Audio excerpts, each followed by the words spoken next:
চোৱা মই স্লাইড নচুৱে মই তোমালোকক ইনফৰ্মেলি কৈ দিছো এছডি ছাৰে গোটেইখিনি বুজালে মই জাষ্ট কম যে পিএইচডিত এডমিশ্যন তোমালোকে কেনেকে পাবা ঠিক আছে নেট ক্লিয়াৰ কৰিলা চবে ঠিক আছে নেট তোমালোকে ক্লিয়াৰ কৰিলা নেট কৰাৰ পাছত তোমালোকে কেনেকে ইউনিভাৰ্চিটিত এপ্লাই কৰিবা তোমালোকে নিজে চুজ কৰি ল'বা চুজ কৰি পেলাই কেইখনমান ইউনিভাৰ্চিটিত এপ্লাই কৰিবা ঠিক আছে তাৰ পাছত এপ্লাই কৰাৰ পাছত তোমালোকক পিআই কাৰণে মাতে পাৰ্সোনাল ইন্টাৰভিউ কাৰণে মাতে ঠিক আছে so for sitting at that interview you have to first prepare a proposal ঠিক আছে তোমালোকে এখন প্ৰপ'জেল প্ৰিপেয়াৰ কৰিব লাগিব সেই প্ৰপ'জেলখনত তোমালোকে কি কৰিব লাগিব তোমালোকে তোমালোকৰ এটা টপিক বা এটা ৰিসাৰ্চ প্ৰবলেম বা ৰিসাৰ্চ স্টেটমেন্ট থাকিব তাত হেতু তোমালোকে কোনটো এৰিয়া তোমালোকে পিএইচডি কৰিব বিচাৰা কোনটো টপিকত পিএইচডি কৰিবলৈ বিচাৰা বুজিছা সো তোমালোকে কোনটো টপিকত ৰিসাৰ্চ কৰিব বিচাৰা বা কোনটো এৰিয়াত কৰিব বিচাৰা হেতু কেনেকৈ উলাব পাৰিবা যেতিয়া তোমালোকে ৰিসাৰ্চ পেপাৰ বা জাৰ্নাল পঢ়িবা ঠিক আছে ৰিসাৰ্চ পেপাৰ জাৰ্নাল এভেইলেবল আছে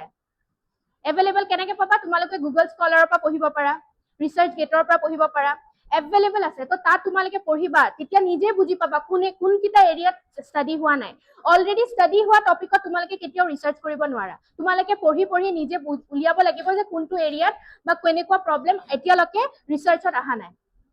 ঠিক আছে তো প্ৰপ'জেলৰো এটা তোমালোকৰ ফৰ্মেট আছে সো সেই প্ৰপ'জেলখনত ফাৰ্স্ট তোমালোকৰ ৰিসাৰ্চ প্ৰবলেমটো থাকিব ষ্টেটমেন্ট অফ দি প্ৰবলেম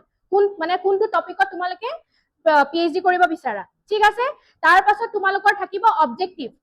সেই প্ৰবলেমটো উলিয়া ললা কিন্তু সেই প্ৰবলেমটো কোনকিটাৰ বিষয় তোমালোকে দেখাব বিচাৰা তো তাত অবজেক্টিভ থাকিব অবজেক্টিভৰ পিছত থাকিব মেথডলজি যে তোমালোকে ৰিসাৰ্চটো কেনেকৈ কন্টিনিউ কৰিবা quantitative research কৰিবা নে qualitative research কৰিবা primary data লবা নে secondary data লবা সবেটো primary আৰু secondary data মানে জানা